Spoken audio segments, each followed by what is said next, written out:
support and celebrate hyperlocal Caribbean communities and champion neighborhood small businesses.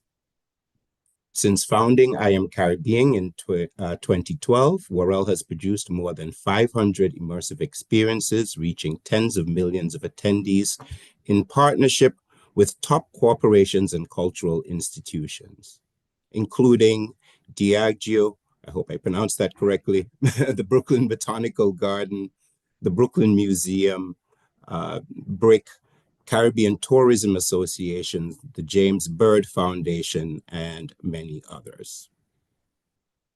She has presented across the globe from Poland, including Poland, Montreal, Grenada, Greece, and Haiti. Worrell's award-winning multi-platform and cross-cultural activations have been featured by National Geographic, Black Enterprise, Caribbean Life, NBC, and hyperallergic. Excuse me.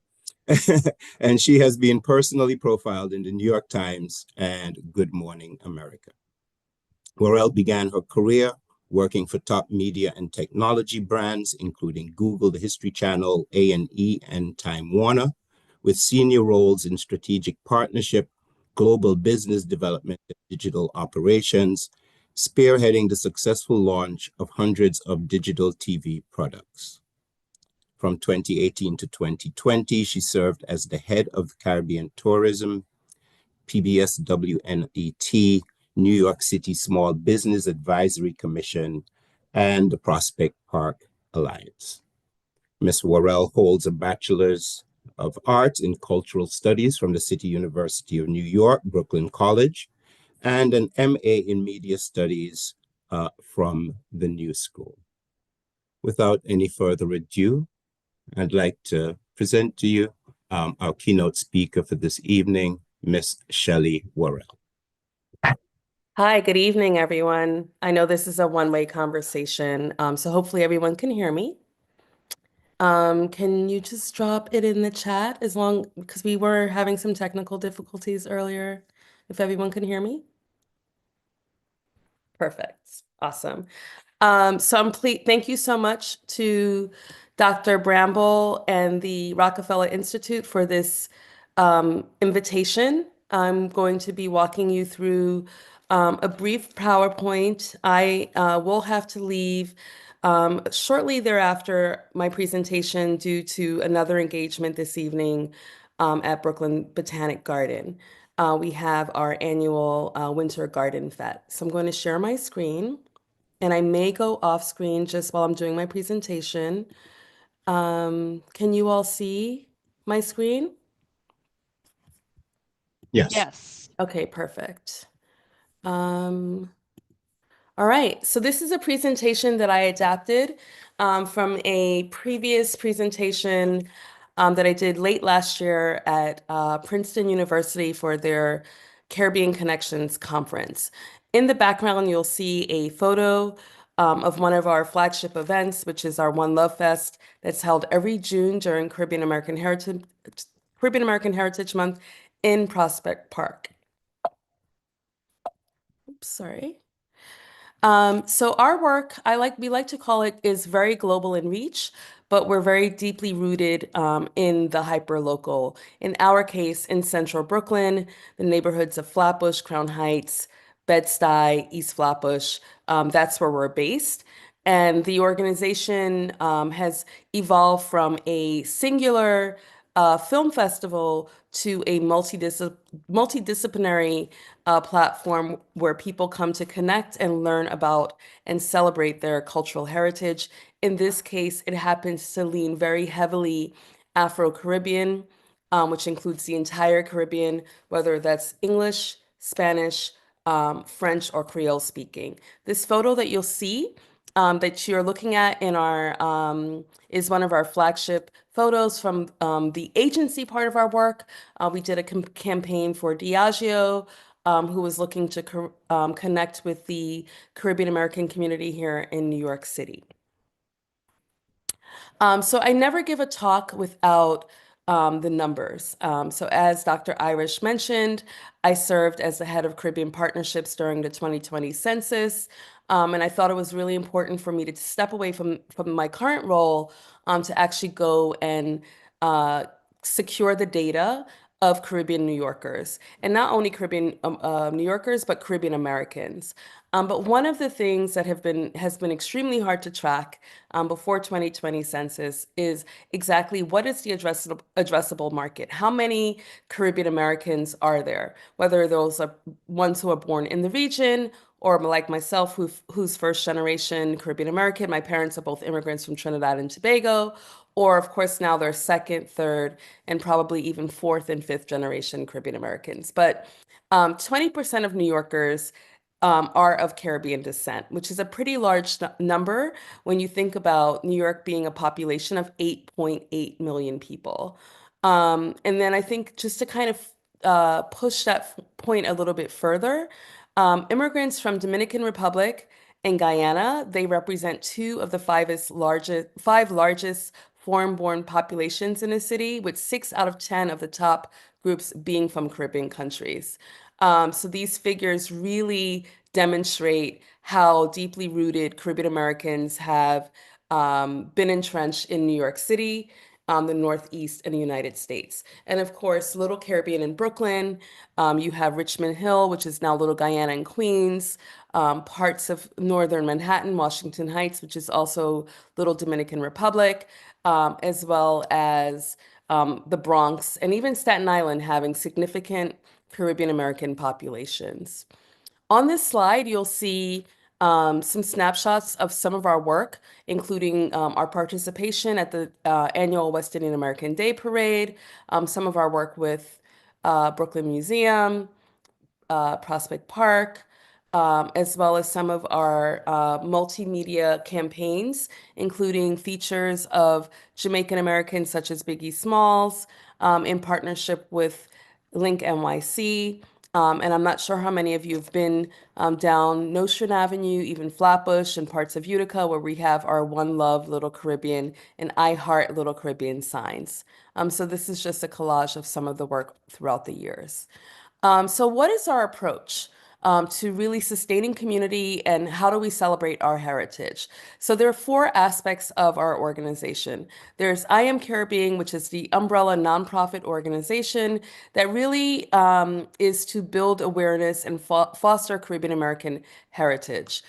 We describe our work particularly as we've moved into Little Caribbean, which is the epicenter or one of the epicenters for Caribbean culture in New York City, as the intersection of Caribbean culture, community, and commerce. And by commerce, we mean the small businesses, because just like all immigrant communities, whether you're looking at a Chinatown, a Little Italy, K-Town, Little Brazil, none of that really exists without their small businesses.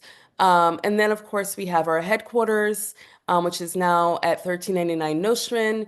And then there's also our mobile shipping container experience, which is now being housed on Governor's Island over the last couple of years, which was an experimental space where we were able to even push our commerce a bit further, as well as have a space to self-present some of our cultural performances as well as exhibitions. We've taken that shipping container everywhere from the Flatbush Nostrand Junction to Prospect Park, downtown Brooklyn, and then, of course, most recently on Governor's Island. And of course, we also are producers of content. We have a very well loved series that we publish on our social media called Eat Shop Lime, where we feature several business owners in Little Caribbean. I'll drop some of the links in the chat after. Unfortunately, my team is not here. They're at Prospect Park. And then, of course, opportunities for revenue generation for the small businesses of Little Caribbean, as well as the businesses that are featured in our headquarters at 1389 Nostrand. So on your right, you'll see another example or a more clear example of some of the collaborations that we've done with Link NYC. This campaign has been running over a number of years where we feature different Caribbean Americans, like you saw Biggie Smalls. Here you have author Audre Lorde, who also is from New York City, very prominent Caribbean American author. But our work is best known as being thought leaders in strategy, production, and community engagement. Our work has been recognized by the City of New York, as well as several institutions such as Brooklyn Botanic, Prospect Park, Cornell, and many others as a best practice in historic preservation, placemaking, sustainability, and cultural production. Our team is sought after for markets, speaking engagements, media production, original content, community center campaigns, activations, and much, much more. We've been highlighted in the press. Most recently, we were named Little Caribbean, the coolest neighborhood in New York City, ranking number 17 in the world by Time Out. We've also had features in Black Enterprise, New York Times, The Infatuation, which is a very popular food website, Food and Lifestyle, Caribbean Life, and many others. And we're also a certified and minority owned business. Here you'll see some examples of our community engagement projects. On your left is some of the signage, and this is actually where we'll be this evening. This is the Trees of Little Caribbean installation at Brooklyn Botanic.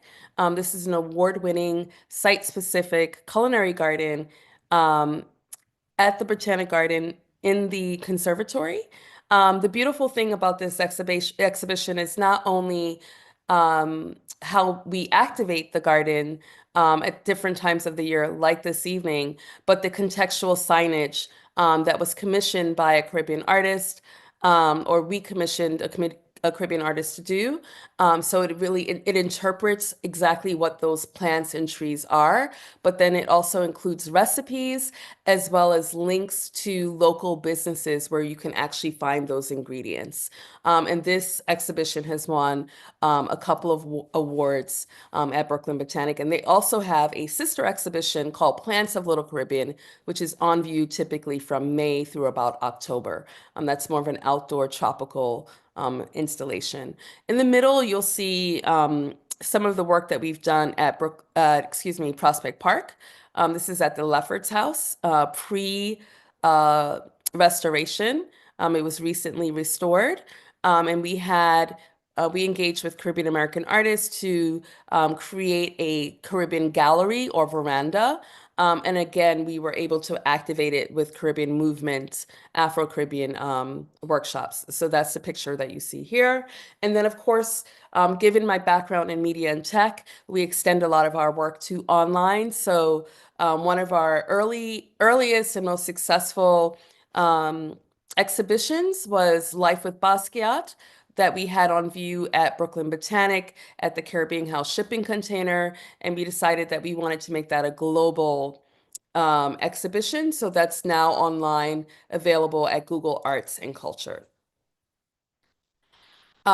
We also have recently been working in the realm of sustainability and urban heat.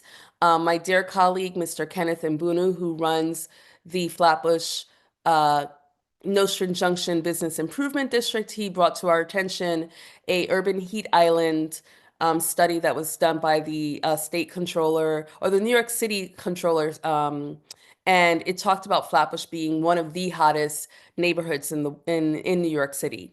And lacking cooling centers. And so we started to think about how does that impact, of course, the Caribbean American community here. So one of the, I think, most vivid examples of our work in sustainability is the shipping container that's all run on solar. And so it's really, really low power, a space for community engagement, for cooling during the summertime. So here you'll see different iterations of it with interactive games, installations, as well as workshops.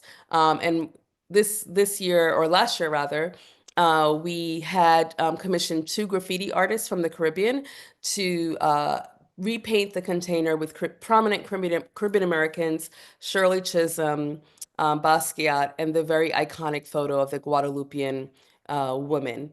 And this particular installation also, or space rather, just won a Gold Anthem Award from a Gold Award for Best Community Space from the Anthem Awards, which is the sister to the Webbies.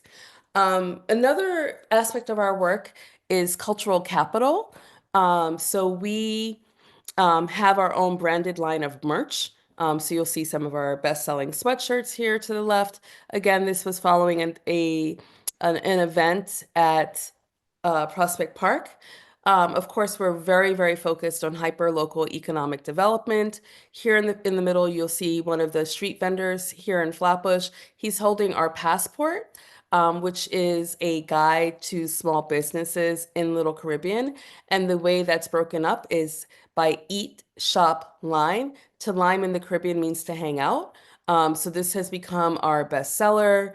We're actually in our sort of maybe we're up to like maybe 2,000 books or so distributed. When we first started to publish this book, we were giving them out to the community for free, and we still do offer them a set of them for free to the community, but we're actually selling them and people love them. They've been collecting them.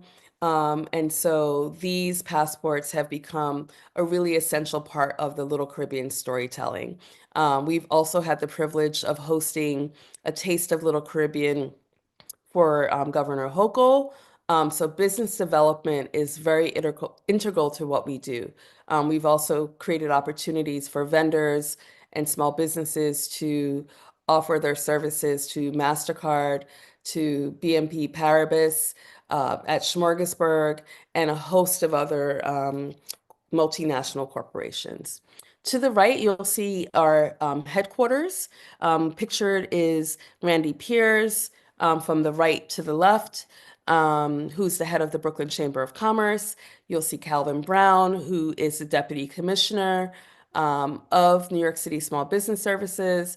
It's myself in the black jacket next to Jamani Williams, and some other prominent members from the community. And this space has now become affectionately known as Little Caribbean's Duty Free. It's a shop and gallery, and it features over 30 Caribbean and Latin artisans. And someone on my team told me today that all but one of the vendors or artisans featured in this store are women. So as we head into Women's History Month, I thought that was an interesting anecdote. This is also, I just wanted to note, a derivative of a panel that I gave, a talk that I gave in Grenada at the Sustainable Tourism Conference. So a lot of these P's that you see are just titles that we continued because we thought it was so powerful. So people and purpose. So experiential, to your left, you'll see the Best of Little Caribbean Awards. We've been hosting that for the last 2 years, where we honor the neighborhood's entrepreneurs. Last year, we had thousands of votes for Best Oxtail, Best Jerk, Best Patties. Here you see pictured the one of the owners of Flirterly, which is a beauty spa that's in the Flatbush Nostrand Junction. In the center, you see our One Love Fest, and we have been presenting for the last 3 years a Monday Mass experience. I really love this time of year because not only is it a day that we wave our flags, but it's a day that we can still show up and demonstrate that the Caribbean American community is a strong and thriving community here in New York City. Placemaking. So I'm going to show a little video. This is on Nostrand, just adjacent to our headquarters. So this is some of the signage that we have. We also, in the back, if you see these green and yellow banners that they all read One Love Little Caribbean. They have different icons like soursups and dollar vans. We even have a jab jab, and they are doubting Church Avenue, Nostrand Avenue, Rogers Avenue. There are a few on Flatbush Avenue, and there's some on Utica. And so this is a part of our work that we do of creating a sense of place here in the Flatbush neighborhood, which is where we are based. So we can continue to thrive through investment and having engagements like this um, for for dialogue, to share best practices, and to continue to have immigrant communities thrive in 2025 and beyond. Some of the other work that I wanted to mention is with Little Caribbean, there have been two other replicated models. So one being Little Dominican Republic in Washington Heights. So we actually were the organization who was tapped to spearhead its development. It's now in the hands of some of the Dominican cultural organizations that are based in Washington Heights and that are, of course, of Dominican descent. And then, of course, there's Little Jamaica in Toronto, who has also modeled their work after Little Caribbean here in Brooklyn and New York City. And recently, we had some conversations with some colleagues over in London who are looking to do similar work. Um, so we invite you to come line with us, whether, of course, you can't do that this evening because you're here, but we have programming that is ongoing throughout the year. We have our headquarters on Nostrand, and our peak programming starts to culminate in June during Caribbean American Heritage Month through Labor Day. But we have become a space where the community and others can connect with Caribbean culture, heritage, commerce in New York City and beyond. And because I'm leaving, I'm not sure if we wanted to, um, I'm going to defer to you, Ken. Dr. Irish, did you want us to have any Q&A or are we all set? Thank you, Ms. Worrell. We are going to engage in a Q&A, so hopefully you'll be able to stick around for a bit before you have to jump off. And so on that note, we have assembled quite a, just first of all, thank you very much for sharing your experiences and the work that you've done with the Little Caribbean, I Am Caribbean, and the various other organizations. I'm sure it's going to be a great kickoff for a very dynamic conversation. But yes, first, allow me to introduce some of the other panelists who are here who are going to engage us in this dialogue. Is my video still off? Oh, there we go. Now we can see me. Great. All right. So joining us this evening, we have representatives both from the community-based organization world and from academia. And in no particular order, please allow me to introduce first Dr. Philip Kasinitz, who is a presidential professor of sociology at the CUNY Graduate Center. He has previously served as the director of the program in international migration studies, which I happen to be a student in, and chaired the CUNY doctoral program in sociology. He specializes in immigration, ethnicity, race relations, urban social life, and the nature of contemporary cities. He is the author of Caribbean New York, for which he won the Thomas and Zanecki, did I pronounce that correctly? Thank you very much. Book Award in 1996. He has co-authored the book Inheriting the City, the Children of Immigrants Come of Age, which won the Eastern Sociological Society's Book Award in 2009. And the American Sociological Association's Distinguished Scholarly Book Award in 2010. And to his publications in scholarly journals, Professor Kassenitz is frequently quoted in media venues, and his work has appeared in CNN Online, the New York Daily News, New York Newsday, Dissent, The Nation, and the Wall Street Journal. So thank you very much for joining us, Dr. Kassenitz. We are honored to have you. Joining us from the CBO community is Ms. Joanne Yu. Ms. Joanne Yu is the Executive Director of the Asian American Federation, a membership organization that works with over 60 nonprofits that represent and support the Pan-Asian community. Her professional experiences include program management and operations, fundraising, and advocacy in the fields of community development and immigrant rights. Previous employers include New York Immigration Coalition and Asian Americans for Equality. Currently, she is a member of the board of directors of the nonprofit New York, an umbrella organization representing and serving over 1,500 member nonprofit organizations throughout New York City, Long Island, and Westchester. Additionally, she serves as the New York State AARP's the New York State's AARP's Diversity Council. For 10 years, she served on the board of the National Council for Asian Pacific American Community Development, the first national advocacy organization dedicated to addressing the community development needs of the AAPI communities.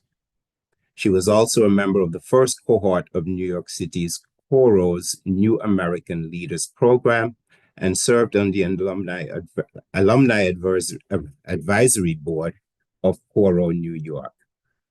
Thank you very much for joining us, Ms. Yu. We're honored to also have you.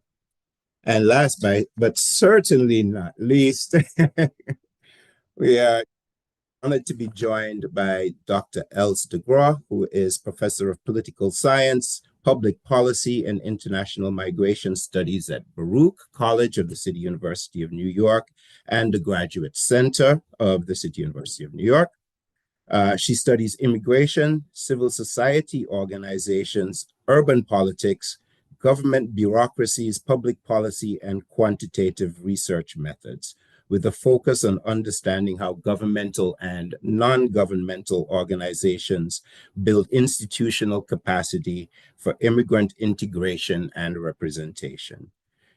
She is the co-author of Making Immigrant Rights Real, Nonprofits and the Politics of Integration in San Francisco, and Advancing Immigrant Rights in Houston from Temple University Press. Thank you for joining us, Dr. de Groot. All right. So the way that this second portion of the webinar will run is I'm going to give each of our panelists a few minutes to share some perspectives of their own. And then we will engage in an open discussion with me posing a few questions to our panelists. And then we'll end up with opening up that Q&A to people in the audience. All right, I'll go in reverse order. So Dr. de Groot, the floor is yours to bring us a few remarks.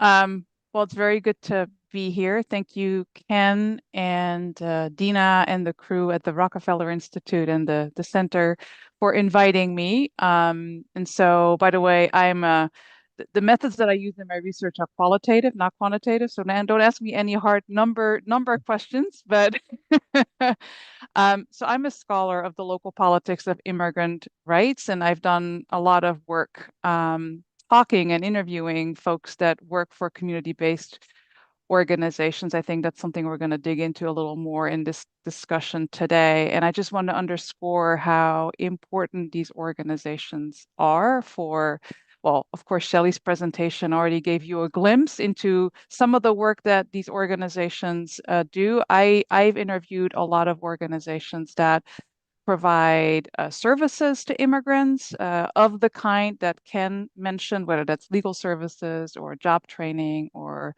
ESL training or helping them to become citizens of the United States, that kind of thing. But I'm also really interested in organizations that do more advocacy, right? So advocacy with local officials, state officials, and federal officials to make sure that the voice of immigrants is heard, that immigrants themselves participate in this process, because who knows better what they want and what they need than immigrants themselves. And so and I hope we're going to kind of unpack that a little bit today, that these organizations are really critical to promote immigrant integration. In its many facets, right? Whether that is economic or civic or political or educational or legal or cultural. And so I hope that we'll come back to some of these points, and I look forward to having this conversation with you all. Thanks for inviting me. Thank you very much, Dr. Dubois. Monsieur? Thank you so much. My name is Joanne Yu. Ken, I think you're operating from a very old, not that old, but old bio, because I left being the executive, I ran away from my executive director duties at the end of December, but I serve as senior advisor to the Federation to address what is going on with all the immigrations, so-called plans in this country, and to help to formulate the advocacy in how for the Asian American community, and how do we respond. I will say the Pan-Asian community, that's Southeast, Southeast Asian, East Asian, the Middle East, like we cover a lot of countries, and which means that there's about 150 nonprofit organizations that the Federation deals with.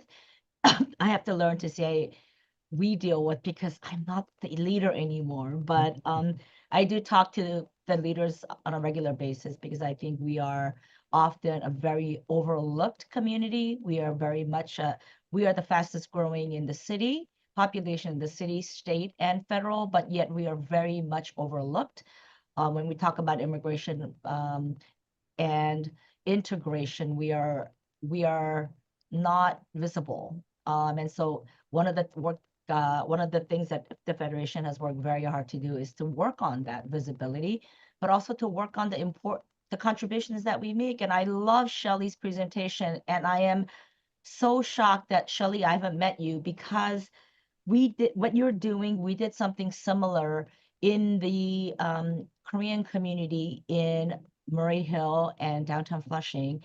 And I'd love to get together to figure out how do we learn from the things that you're doing, to be able to work on and then to work jointly. I think right now more than ever, communities need to stand in solidarity.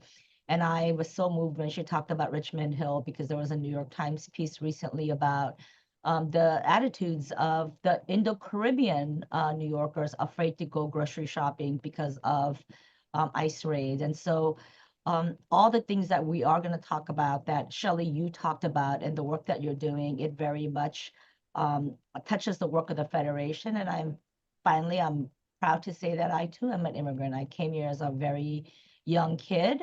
I think my most important hill I will die on, as they say, is language access and cultural relevance. I was the language broker for my community as a little kid, when I didn't have the vocabulary in English and I didn't have the vocabulary in Korean, but yet I had to stumble through to do things that most kids should not be doing. And I have said in many spaces with many elected leaders, it's been over 50 years since I've been in this country, and I can't believe I'm doing the same beep.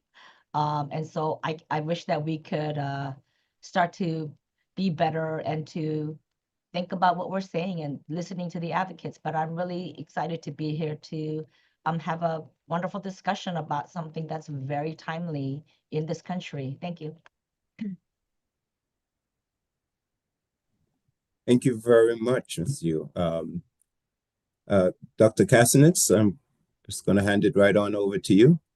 Okay, well, thank you very much, and thank you for the invitation, Ken. And I'm particularly pleased to be, on the panel with Ms. Worrell, because the organization has really done some fascinating stuff, and I've been following you from a distance now for some years. I think that one of the fascinating things about doing this kind of work in the Afro-Caribbean community is that this is arguably, when you start combining the various Commonwealth Caribbean nations together, it's arguably the largest immigrant group in New York. And yet it's often one that isn't recognized as an immigrant group or as a distinctive group. Part of this is the sort of now you see it, now you don't relationship with the larger African American community, because this is a group that's very much part of the Black community in New York, but at the same time also in some ways is distinct from that community and is in some ways creating in I won't say a different reality, but a race plus reality of a different ethnic approach to things. And I think that one of the things that I find so fascinating about your work is the way in which that's often done through culture. And the promotion of cultural activity and identity as a way of gaining recognition, but the way in which culture then ends up into politics in a sense. And I am curious a little bit, as the organization gets more established, or has become more established, one of the dilemmas that ethnic organizations play always are actually on trying to decide, and Els has written a lot about this, is the way in which the tension between political advocacy and actual service provision ends up taking place. People make a case that there is, in fact, a need, and that they pressure politicians and other public officials in order to get certain kinds of services that are necessary. At some point or another, someone's going to say, well, why don't you provide the services? And here's a grant, and you can go do it. And then suddenly, are you a organization trying to push public policy in one direction, or in fact, you a branch of the government without actually even realizing it, because now you've become dependent on the funding that you're getting. So this is actually a thing in the maturing of any kind of neighborhood-based organization that sort of happens. To what extent is the advocacy function become subservient to the service providing function, which takes on its own needs? And in the case of I Am Caribbean, there's also this business promotion function, which becomes also extremely interesting. This is a community with a fair amount of small business, but the idea of how to promote that and how to create that and maybe how to make it less small business becomes, I think, an important part. So in any event, I'm glad to hear about it and love to hear more. Well, great. On that note, I'm actually going to just piggyback a little bit off that, and let's talk a little bit about the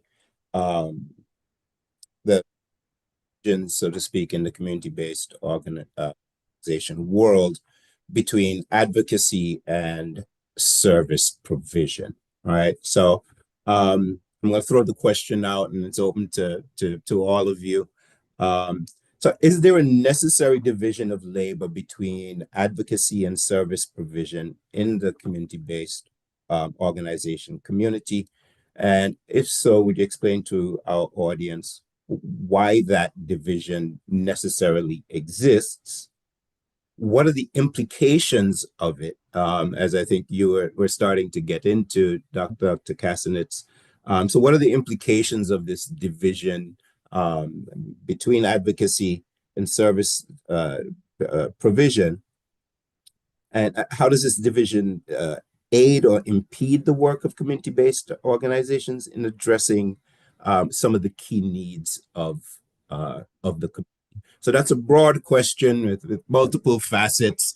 And I know each of you could speak for an hour on it, but we'll try and get it in a few minutes. So the floor is open to any who want to engage in that. Yeah. Go Sorry. ahead, Go ahead, Uh, Joanne. Oh, Shelley. Yes. Hi. Go. Yeah. I just wanted, I mean, I have to start heading out in a few, so I figured I would just like address this question. Mhm. One of the things that we've been very, very mindful of at I Am Caribbean, which is a 501(c)(3, right? Is not to be really, really clear about our mission, and the work that we do, and to really not to like have this scope creep that a lot of organizations tend to have, and or just to chase the money or to be beholden to political, whether that's local, or otherwise powers, that oftentimes shifts the way you do your work, Mm, right? So that has been a part of our organization's ethos since its inception. So I remember when we received our first government grant, and some of the requests we started to get, right? I mean, we, for example, started off as a film festival, as I mentioned. We were the first festival in New York City dedicated to Caribbean cinema, and largely because I worked in TV and film, so it was just sort of, and I wanted to see more representation in that space. My first degree is in anthropology and Caribbean studies, and I always, felt like content in programming in terms of film was like a really powerful way to gather people around their heritage, and their culture. And so when we started to be asked by elected officials or their offices to show like Disney movies or just like general Black American movies, we were like, well, that's not what mm, we represent. That's not who we are, right? We started to get requests for like playlists, like music playlists of music we should be playing before or after the film, but it wasn't Caribbean music. And I'm just like, well, why are we doing this, right? So we started to ask ourselves these very existential questions. So what we did to fulfill that contract, because a grant is a contract, right?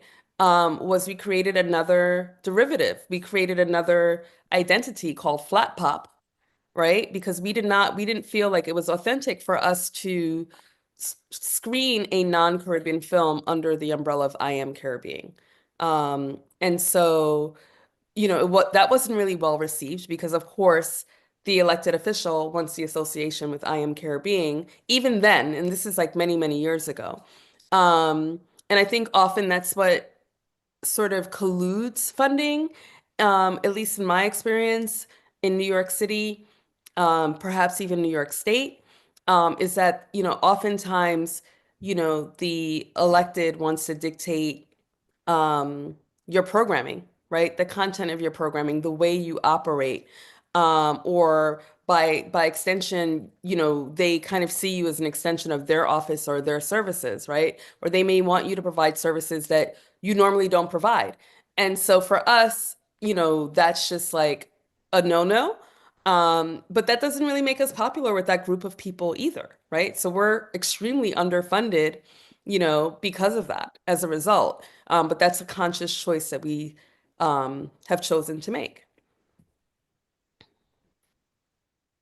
Yeah, and if I can just kind of zoom out from that, I think this is a really good kind of specific example that Shelley talks about, kind of the struggle within the organization about mission and what do you want to do and how far do you follow the money.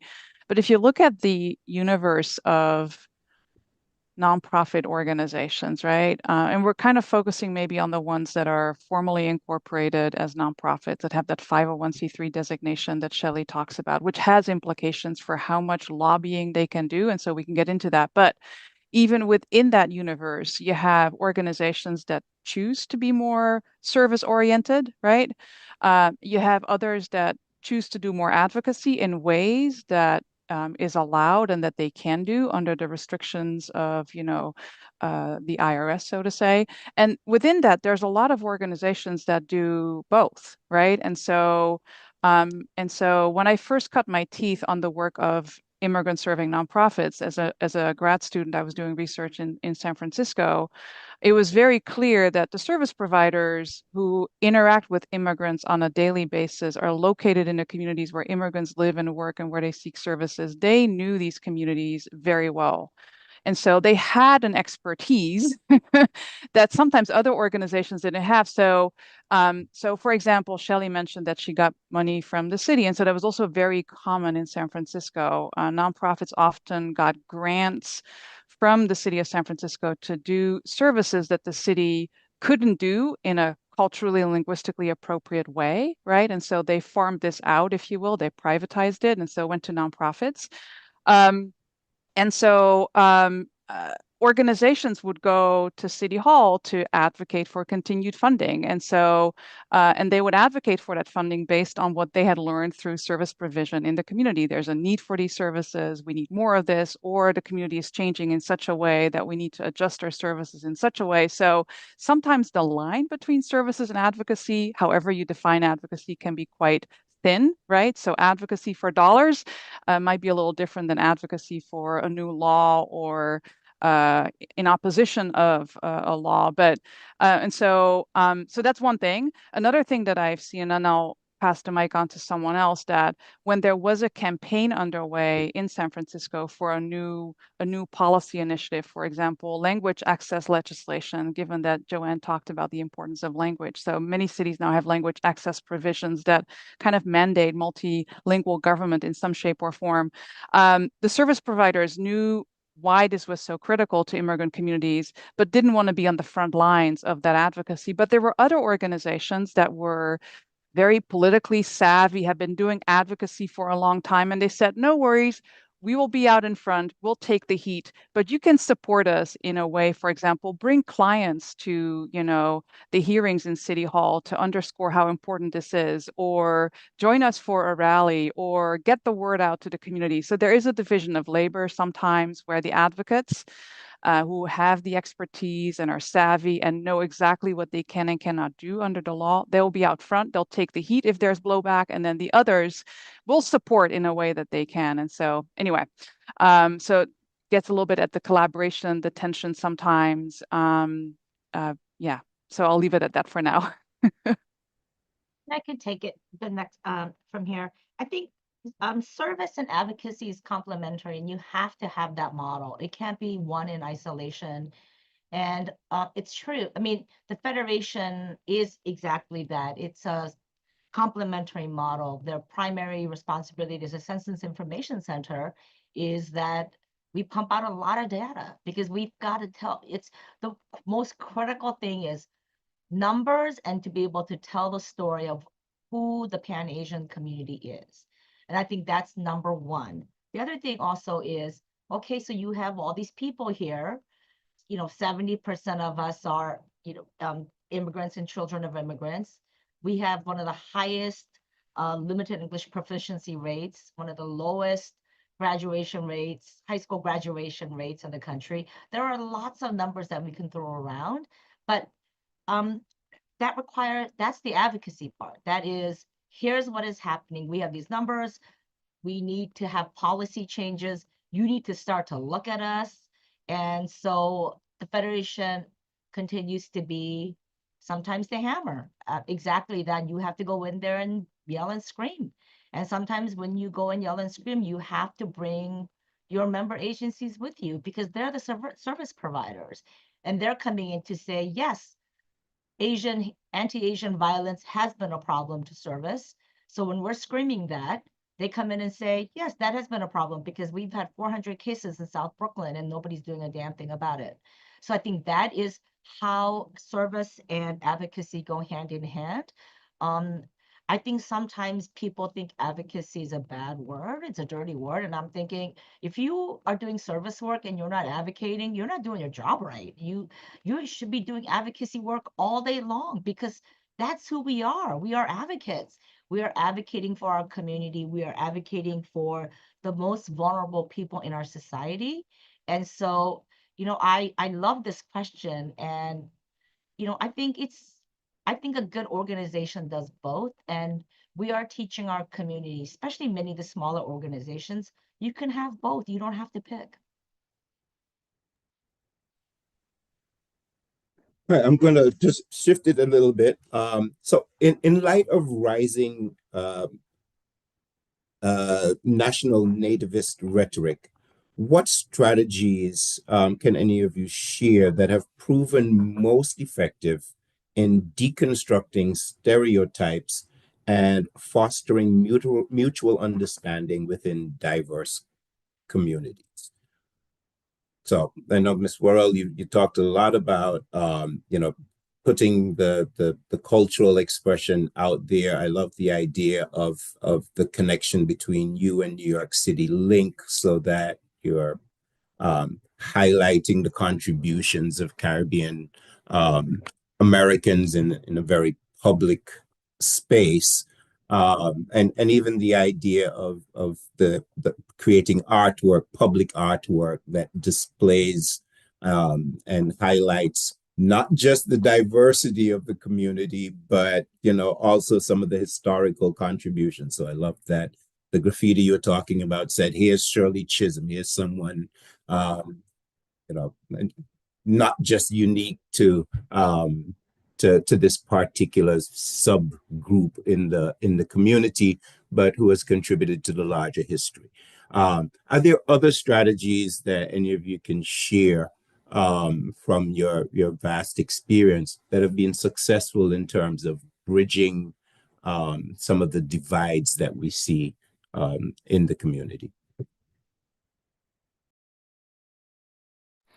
I think apart from sort of the presentations on larger platforms, whether it's Google Arts or a Link NYC, I think sort of having um, ongoing cultural programming, particularly in large institutions like a Prospect Park, a Brooklyn Museum, a Brooklyn Botanic, a Governor's Island, that's accessible to the community, that represents the community, is extremely important. And I see that as a really essential part of the work that we do and the advocacy.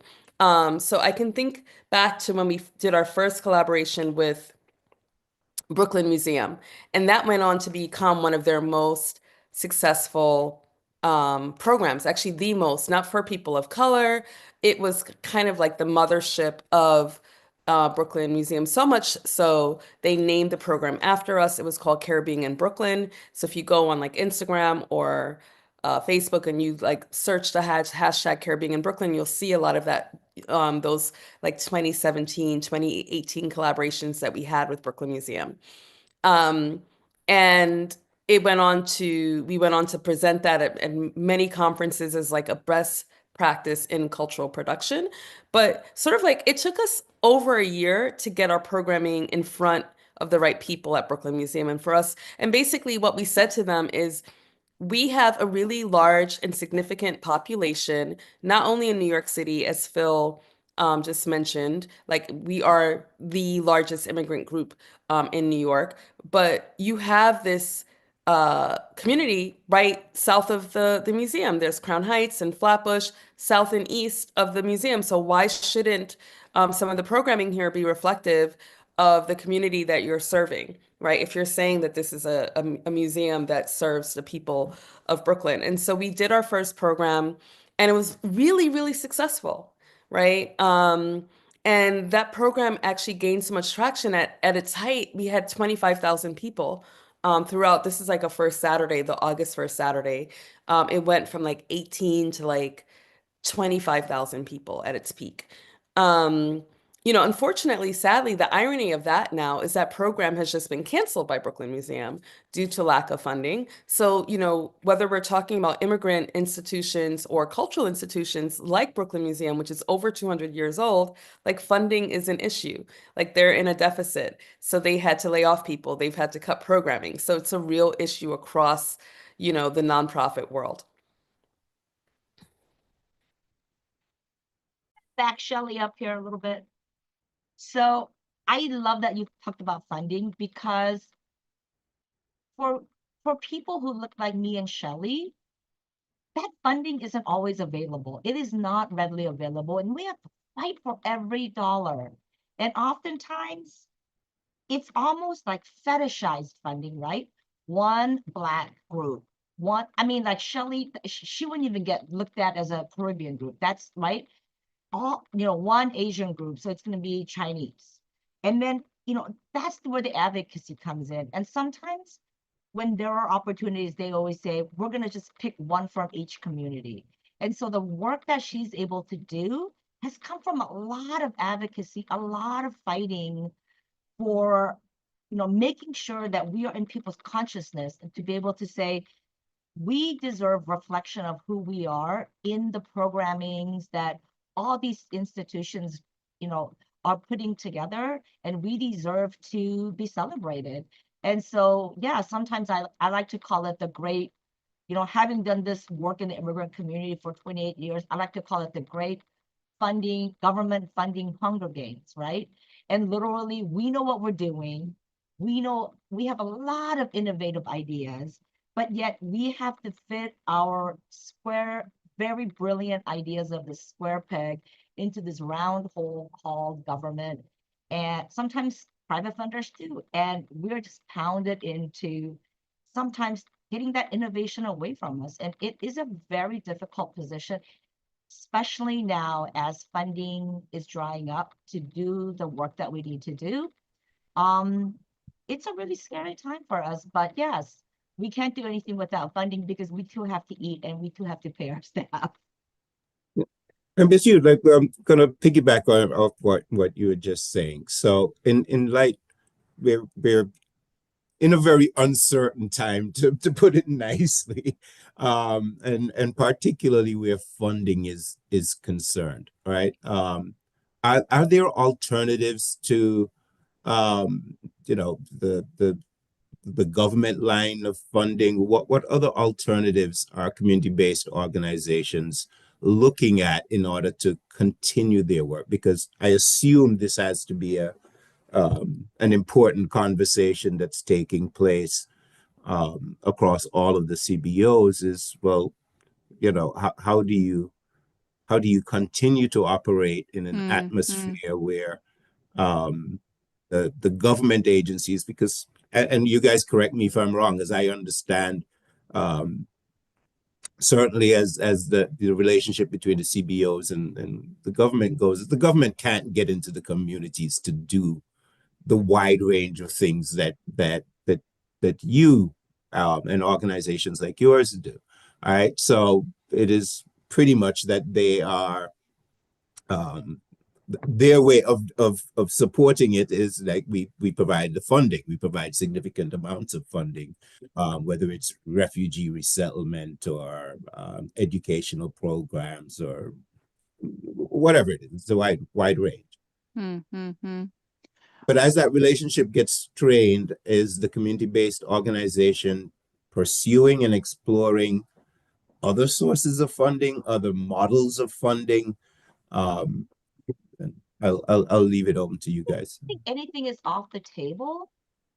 Because if you get a if you're lucky to get a city contract, for instance, they only run 3 years, right? And after that, you have to wait. Foundations are really hard to crack. Unless you know somebody, it's hard to crack that nut.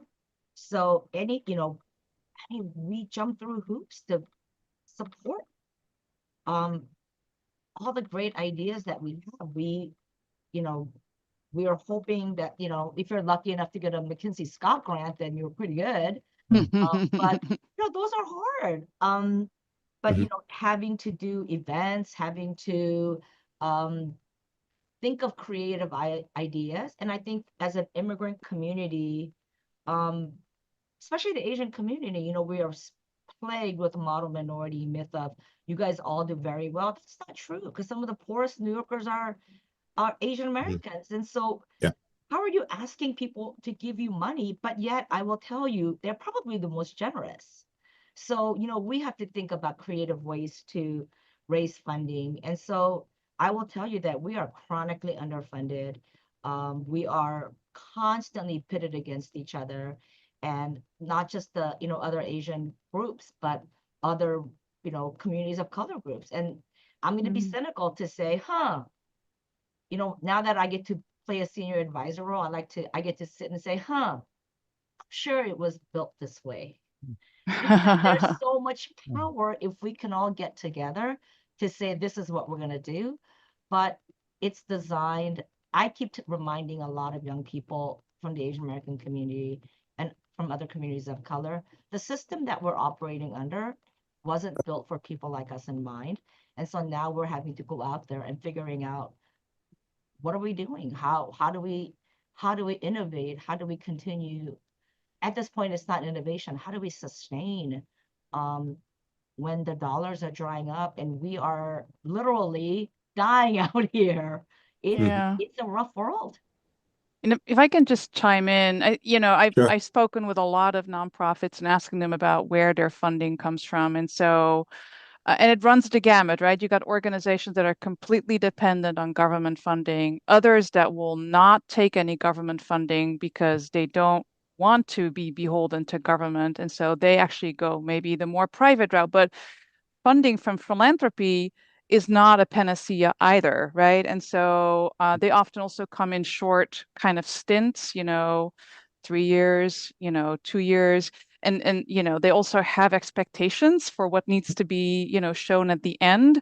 And so others will maybe, nonprofits pride themselves on offering services for free or for a very low fee if they're service providers. And so sometimes there are kind of fee for service models that they're trying to develop, but that's also controversial because the people that come to you for services can't really afford it. Do you then do fundraising? Do you maybe turn to corporate sponsors?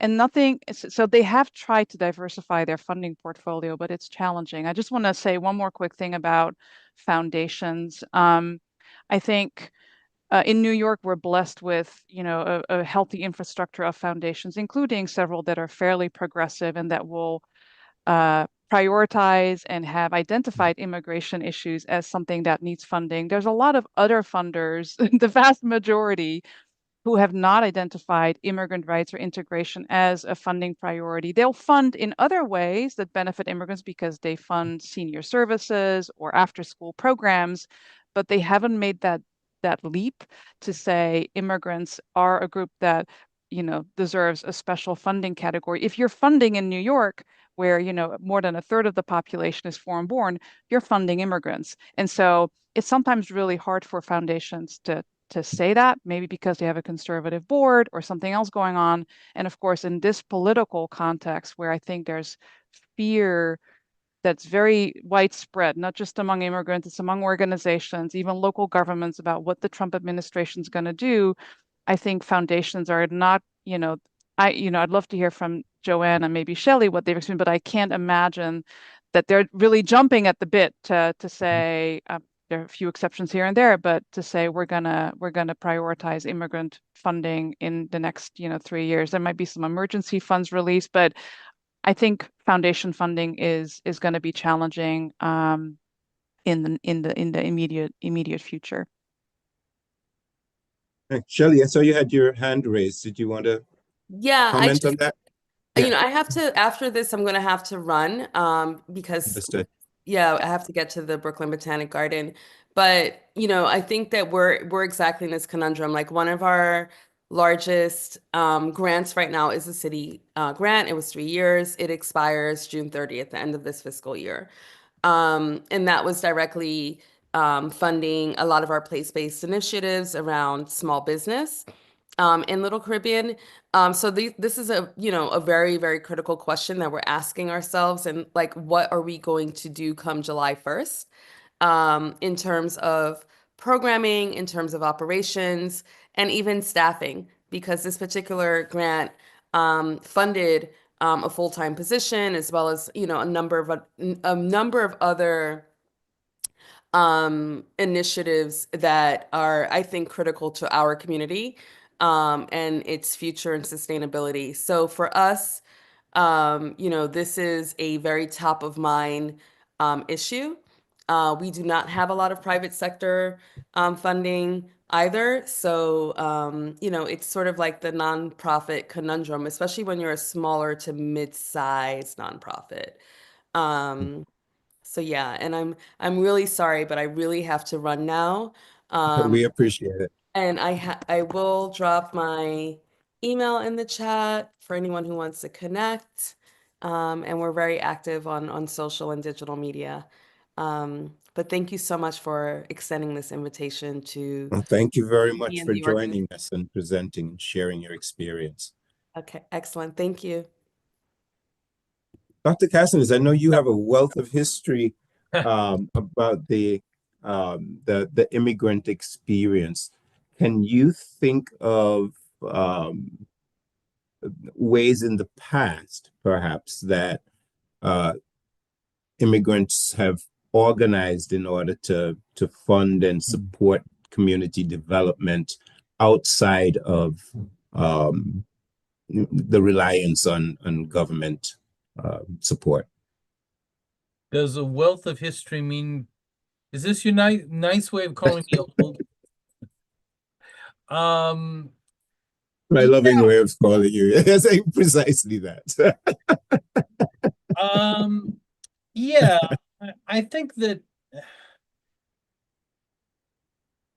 well, one thing, just as a casual observation, is something that Ms. Borrell was talking about, is that you can't confuse success in terms of gaining big audiences and big excitement and actually doing things that's very creative with necessarily funding success. And I was really brokenhearted to hear just a few days ago that the Brooklyn Museum had canceled the first Saturday's program, which by any cultural measure was a remarkable success. But it also cost money. And that it ended up being a situation where you know, and I know that they didn't want to can it, and I know that it was really kind of you know, something that they were dragged into when they really, you know, had no choice. But this is one of their most successful initiatives, which really opened up what had been a kind of elite institution to the community around it, and did so extremely well, you know, and really created a lot of excitement around cultural issues, but simply wasn't paying for itself. So how do you get something that's going to pay for itself? And I'm hardly my expertise. I do think Ms. Worrell is quite right that there's I love the phrase scope creep, that one of the things is not to expand so much and to become so dependent on government that you literally need to like keep that state legislature, that city council person totally on your side because you got a payroll to meet next week, you know, and that's, you know, becomes, you know, your entire all of your bandwidth gets taken up by like, how do I make sure that I continue to have that renewed so I can make the payroll next week? And that's hard to avoid in some situations because there are important services that do need to be provided. I do think that we are now at a point where government funding is going to be increasingly unreliable. In fact, if you've been following everything that's been going on out of Washington, you know, things that were contracts that were signed and that people had made commitments about and that people had spent money on, assuming they were getting something, and suddenly the checks aren't coming. You know, I mean, and maybe in 5 years, the Supreme Court will tell them that no, you really did have to pay that money, and maybe that will eventually happen. But in the meantime, it's going to become very, very hard, and maybe the damage will by then have been done, and that there's nothing that you can get around that. I think that I certainly wouldn't want to tell people who run CBOs how to do their job because they know their communities a lot better than I ever could.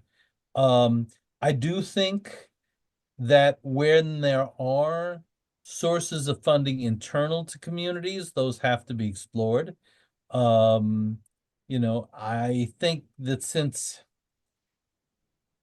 my own guess, and this is a very anemic, not particularly helpful bit of advice, but my own sense is that when there is no sure thing, you have to bet on a lot of things.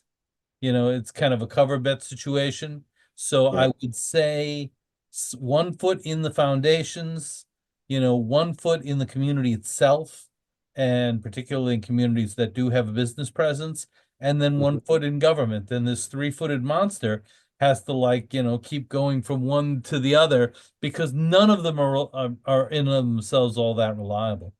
I think when it comes to the foundations, there's probably a lot of educating to be done. It's hard to think of an organizational type that on the one hand has got I think very sincere in many cases, not in every case, ideological commitment to all kinds of progressive ideas than a lot of the major foundations.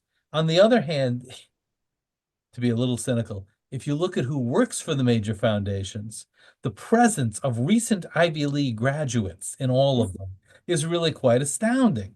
So, and a few years ago, foundations got really, really into social networking because they kind of decided that the problem with poor people is they didn't know the right people. After all, that's how they got their jobs. That's their lives had been shaped by getting to know the right place and getting to know the right people. And so the problem isn't capitalism. The problem isn't racism. The problem isn't inequality. The problem is, who do you know? And who do we know? We have to get to know. So let's bring people together. And they turned network, a perfectly nice noun, into a verb. And they decided that everything had to do with connecting. And I'm a little cynical on the topic, but that is largely because that's the way elites operate, and the notion of equity or the notion of democracy doesn't really enter into it. And of course, it doesn't have to, because the money comes from non-democratic sources. The money comes from rich people, and so you get the children of rich people doing advancement the way in which rich people do advancement, which is, who do you know? Having said that, I suspect that that's not something they're particularly proud of, and it's something they're generally aware of, and as a result, they're probably educable, and it's always a trick to get in the door, but to be able to sit down and talk to people and explain why certain communities have certain needs and where those needs are and what that means is probably something to which, at least in a lot of the foundations, people are actually, people in decision-making positions are often quite receptive to. It's just not the first immediate thing they would think of. And it's going to require, in that sense, changing what they're immediately thinking of. Can I just ask a little bit of historical Absolutely. perspective, maybe to have a little bit of an uplifting, idea, but the Trump administration is not the first time that the immigrant community is shocked, right? And so there have been other instances. I do think there's something, particularly harsh about this administration. But for example, when you think about the mid-'80s, 1986, when the Immigration Reform and Control Act was enacted, which was a federal piece of law that not only created a one-time amnesty program for undocumented folks, it also had an enforcement side to it through worker or employer sanctions, and also stepped up border enforcement. And we see in response to that, that foundations did kick in support to help people to apply for that legal status. And so George Soros kicked in a good amount of money to make that happen. It was not very coordinated at the time, but it was happening around the country. Fast forward to the creation by President Obama of the DACA program, Deferred Action for Childhood Arrivals, which was a program that offered, temporary stay of deportation, work authorization for young undocumented folks. They had to submit applications. They went to legal services providers. There was a enormous demand for legal services that weren't created out of thin air or weren't funded out of thin air, right? Foundations kicked in, and it was much more coordinated at this point. There was the Delivering on the Dream kind of network, and so of foundations, both local and national, that kicked in funding that worked with community organizations on the ground to provide those legal services. So there are these moments, and I'm hopeful that what's happening now with Trump might also, where we see a growth of the immigrant rights movement infrastructure wise. And so I think there's something really harsh about what's happening right now, where even foundations, I think, are a little scared. I mean, there's fear widespread. But if I look at the other moments in time, the immigrant rights movement came back stronger. There was a lot of struggle, a lot of hardship, a lot of sleepless nights for the folks working in these organizations, a lot of emotional drainage for doing this work, sometimes with no end in sight. But I think now we're stronger for it. And so, but it's also sometimes really hard to sustain that type of infrastructure, right? And so anyway, so we can, yeah, sometimes look at these other moments to See that. hopefully. Just to pick up on that with Els,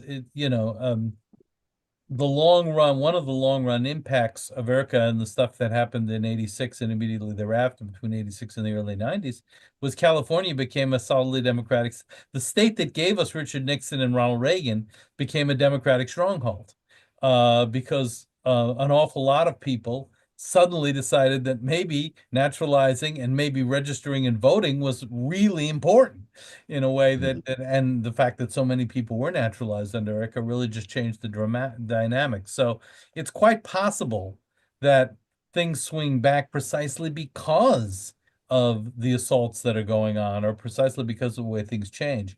On the other hand, if I wanted to be pessimistic, I was involved recently in a survey of New Yorkers, YouGov-sponsored survey of New Yorkers about attitudes towards new, recently arrived asylum seekers, basically in New York, the people who are coming off the buses from Texas and Florida.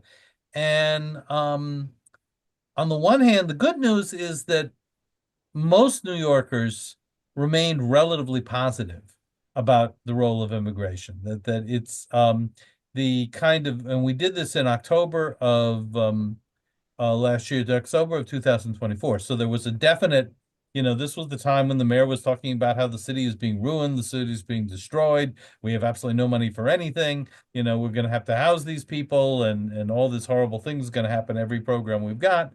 And as it turned out, most people remained reasonably positive about the role of immigration, and most people believed that there was an obligation to provide basic services for people who are like coming here seeking refuge. That having been said, one of the interesting things is that in terms of answers to what the city should provide immigrants and what immigrants have meant for the city, positive and negative, there's virtually no difference between people who are themselves immigrants, who, of course, since it's a New York-based survey, was like about a third of the response, and people who are second, third, fourth, fifth generation. The ability of people to say, well, we natives versus those immigrants who've just come in, this kicks in about 3 weeks after they get here. I mean, it's the solidarity idea, New York people become New Yorkers really fast. And that's good. I mean, that's one of the great things about New York. It's one of the great ways in which New York functions. But unfortunately, an awful lot where there was anti-immigrant sentiment coming out of this whole kind of slightly manufactured, but not totally manufactured, crisis rhetoric of the last year. It was as much people who were themselves immigrants as it was anybody else. And I think you see that in all of these communities. So in some sense, solidarity requires a certain amount of education, a certain amount of knowledge, a certain amount of explanation. And if you have a situation like we did with the election campaign, where you have politicians who are all too willing to scapegoat people, it becomes very hard to do. And that's as true of you cannot assume that the immigrant communities or communities of color or communities that speak Spanish are any more sympathetic to this week's immigrants, than anyone else is. Absolutely. I want to actually piggyback on that. I'm so sorry. No. You go right ahead. No, it's the whole, I came here the right way. Right. Pull yourself up by your bootstraps, because we had to start, right? And this narrative, I think a lot about the importance of community education, right? Right. And how I don't want to chastise the advocates, but I keep thinking, could we do this better? Because Mm, it is people saying things like, oh my God, they get everything for free. They come here, Mm. they're undocumented, and red carpet is rolled out for them. And it was like, actually, except for the migrant and the asylees, which was like an extraordinary event, undocumented immigrants actually qualify for almost nothing. Yeah. And yet that narrative of like they get everything for free is out there. And I've been telling people, no, I mean, like emergency healthcare maybe, but if somebody's dying, wouldn't you want them to get some healthcare? Like, where's your humanity? But I think about the lack of understanding. Mhm. I don't want to say it's lack of empathy, but it's the lack of understanding of the law. And, mm, are we not landing the message properly to the people? Because when we do talk about that, my family came here with nothing, and we had to work, and we had to stand in line. And, if we can deport, you know, 500 people, that means that we're going to be able to bring in more 500 people who are waiting for the family reunification visa. It doesn't work that way. And I just realized, I know immigration law is complex, but sometimes the people I talk to, I'm just thinking like, where is this disconnect coming from? And so, and that's the problem, is that nobody's giving us money to do radical community education, right? Mhm. And that's why people are asking, the Asian community, a lot of them voted red. What's happening? They relied on the myths and disinformation. And I said, well, nobody gave us money to fight that, because we had to do a narrative change, but you never supported us. And so Mm. we're combating all kinds of crazy stuff out there, but we're also trying to do services. We're trying to do everything else. mm, mm. Meanwhile, they, all immigrant communities have their own information and communications platform, and that's how stuff's getting out there. And yet, I think that's where the investment is we're gonna have to go back to step one and just doing radical community teachings and education. And that, of course, points to the importance of ethnic media, which I think becomes extremely important here. Ethnic media, was that correct? Did I hear Exactly. you correctly? It differs for which community. It depends on whether the community is English fluent or not. But there's some very conservative voices, particularly in this city, in ethnic media and ethnic publications. And I think if that's where the audience is, that's where there needs to be more communication and more exposure of what's really going on. And I know we're almost at the end of time, Ken, but I just want to say Yes. we're talking here about community-based organization, the critical work that they have done and continue to do and need to be doing. But I also just want to point out there, or throw out there, that it shouldn't just be them who Right. are doing this work, right? And so in my work, I actually explore the role of government and the obligation. Well, maybe that's a strong word, but the expectation that we maybe should have, that government should have a role in this as well, right? And so in New York City, we're blessed to have an immigrant affairs office. We have one at the state level as well.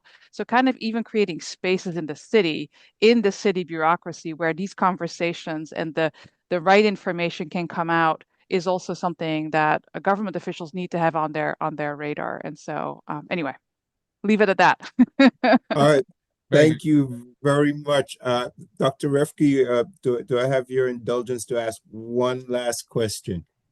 Absolutely can, Dr. All right. Bramble. Wonderful. Go for it. And so, as I said in the beginning, we're trying to frame this conversation about community-based organizations and work that they do with immigrants in the context of connected and integrated communities. And Dr. Cassius, thank you very much for the great segue, because I was going to ask you about your recent research on New Yorkers' views and perspectives on immigrants. Mm.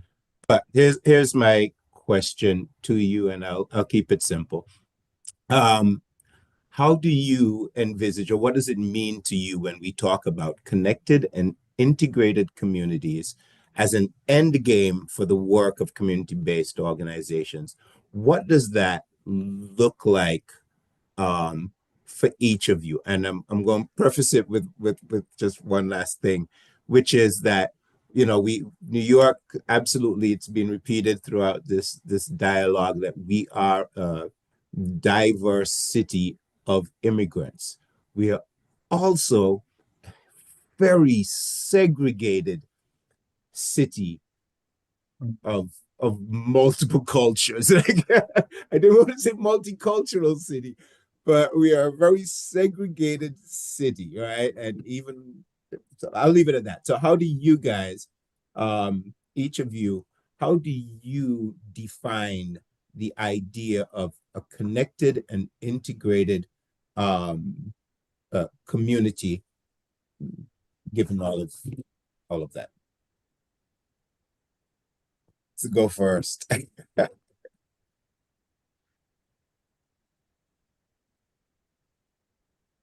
I can go first. It's a really big question, Ken.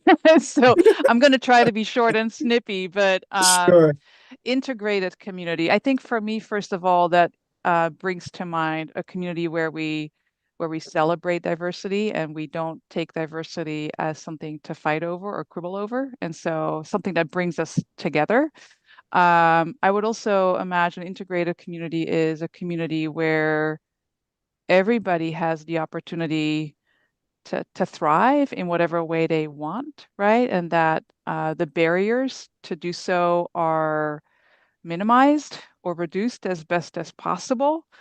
So that the differences between immigrants and native born when it comes to language use or labor force participation or whatever it is, that those differences are minimized or absent, right? And so that kind of comes to mind for me. Yeah, there's so many other thoughts, but I'm sure. I am I'll sure. leave it at that as a Thank you starting very point. much. Well, one quick note on this is that for all of the problems, and New York is by many measures an extremely segregated community of, if you're a gorgeous mosaic, that means all those tiles are one color, right? You can only appreciate a mosaic standing outside of it. On the other hand, one of the advantages that New Yorkers have, ironically, is that the physical density of the city makes people who are different than yourself really hard to avoid. Um, everybody's on the subway. Even neighborhoods that seem extremely segregated from each other by any statistical measure are actually only 5 blocks from each other. We walk more. We're not isolated in cars to the same degree as a lot of other cities. I mean, the city is twice as dense as Chicago or Boston, and nearly 3 times as dense as Los Angeles. And the result of that is that contact in everyday life stuff happens here. And I think rather than trivializing that, we should promote, continue, not everyone will like that. I mean, the fact of the matter is, one of the things that I've always been curious about is the extent to which, why is it that some people view diversity as an amenity and some people view it as a burden? And what are the things? And I think we're always fast to say, well, that's just education. And that seems to me way too simple and really not consistent with my own experience. But for whatever reason, some people seeing things different from what they have seen all their lives as a good thing, a living thing, and an educational opportunity. And some people find that a difficulty. And I think maybe for the scholars, this is something to really think through. Why is it that for some people that's threatening and for other people it's exciting? Let me give a positive spin. I am seeing more diversity in the front lines. When we are doing a rally out in front of City Hall, I am seeing more diversity of participants. We have to welcome look how big the African immigrant community is in New York. The Caribbean community, and everybody is coming out, and we are standing together because this is an issue that we are all dealing with together. The TPS being revoked, people you know, all of us are in the same crappy boat that is sinking quickly.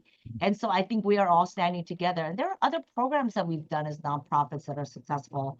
The African community, it's a language bank idea. It's a language. We are working to create entrepreneurs. Why are we using translators when we have all this language expertise in New York City? So why don't we figure out how to utilize them to become translators? And so there is a language bank idea that is being done through the Asian, Latino, and African immigrant community. It's successful. The passage of expansion of language access from 6 to 10 languages, that was done through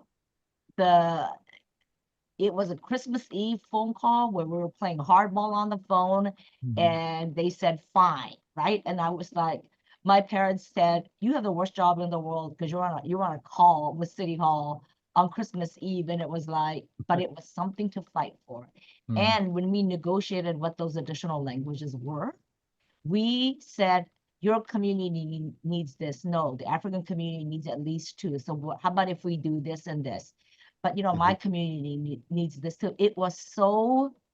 That's how things are supposed to work. And it was so collaborative. And finally, you know, we have something called, in New York City, we have something called the Nonprofit Stabilization Fund that was put together by the Black, Latino, and Asian nonprofit leadership, where Federation was one of the groups that make sure every year the city council gives us money to be able to give to the small nonprofits in our communities to be able to develop infrastructure. So when you asked that question, I was like, oh, this is a tough one. But I was also thinking, we have had some successes and we are making progress. And like I said, you know, this system wasn't designed for people who look like us, but unless we push the envelope and demand change and be the change ourselves, we're always going to be stuck in this space. And I think that's what we need to aspire to, is to break out of the mold and say, we don't want to do this the way anymore. We're going to do it a new way. That's okay. Well, thank you very much. We have exhausted our time this evening. I do apologize to the members in the audience that we did not have an opportunity to take questions from the audience, but I trust that the conversation was stimulating and informative for all of you. I want to thank each of the panelists for joining us this evening and sharing your experiences, your knowledge, your expertise with us and with our larger audience. Even though Ms. Worrell is not here, I want to thank her for her keynote presentation and sharing the work that she has done and continues to do, and her model for recreating and claiming physical geographic spaces and cultural spaces within this context of building integrated communities. I want to thank everyone in the audience for being with us. And with that, I am going to bring this evening's webinar to an end and bid you all a wonderful evening. Thank you. Good night. Good night.